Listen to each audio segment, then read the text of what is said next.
新德县的豆仔埔溪若到大水期，就会发生鱼仔病毒造成环境污染的问题。县政府最近找专业团体甲公民参与讨论，希望会当配合全国水环境改善计划，向中央争取补助经费来解决问题。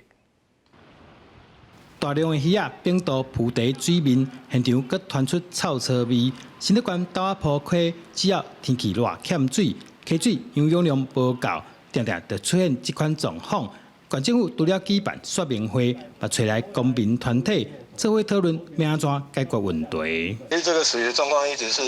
我们竹北乡亲跟民意代表一直都很重视的事情，循环再打回上游的这个部分。那希望这个功能也是可以确实来改善到这个水的这个段落这样。豆子补溪两岸的这一个里民包括有14个里的里民，我们都有做过很多的这个公民参与的这个部分，我们也办了很多次的工作坊，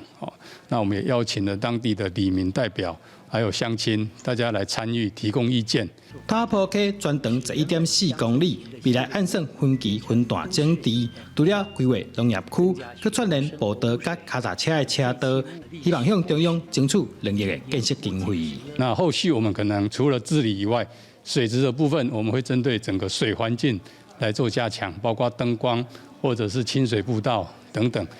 目前县政府已经完成工程报告，接来就等中央补助，配合全国水环境改善计划，按算要在2023年完成规划发包，解决这个长期造成居民困扰的问题。记者刘君豪，新竹报道。